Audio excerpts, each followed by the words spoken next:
Nyanyian rohani berupa pujian dan penyembahan bagi Tuhan memiliki nilai yang jauh lebih dihargai Tuhan daripada persembahan yang hanya dalam bentuk fisik duniawi semata.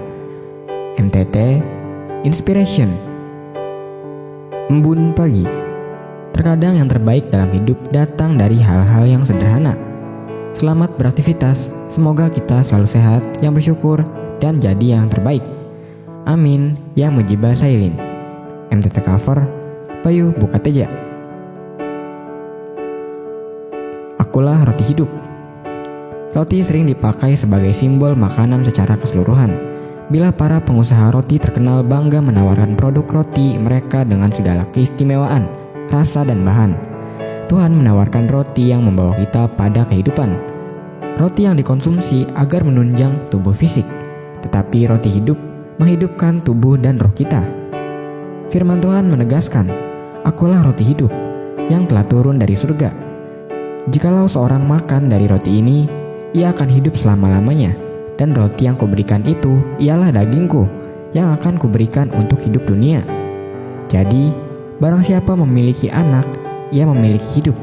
Barang siapa tidak memiliki anak, ia tidak memiliki hidup. Milikilah roti hidup. MTT cover Purwoto, Jakarta. Bangun usahamu dengan Tuhan. Ketika kita memulai setiap rencana, mimpi, atau usaha dalam hidup, ada satu fondasi yang seringkali kita lupakan, yaitu memulainya bersama Tuhan.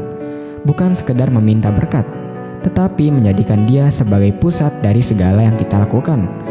Firman Tuhan dalam Amsal ayat ke-16 pasal ke-3 mengingatkan kita, "Serahkanlah perbuatanmu kepada Tuhan, maka terlaksanakanlah segala rencanamu."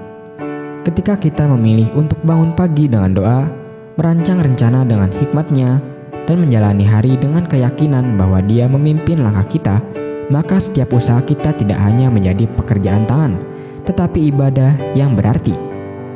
Tuhan tidak hanya ingin menjadi penolong kita, tetapi juga mitra dalam setiap perjalanan hidup kita.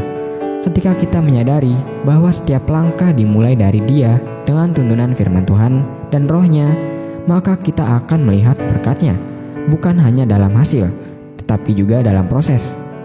MTT cover Budi, Cirebon. Orang-orang yang selalu berlutut di bawah kaki Tuhan. Orang-orang yang selalu berlutut di bawah kaki Tuhan adalah mereka yang menyadari kelemahannya.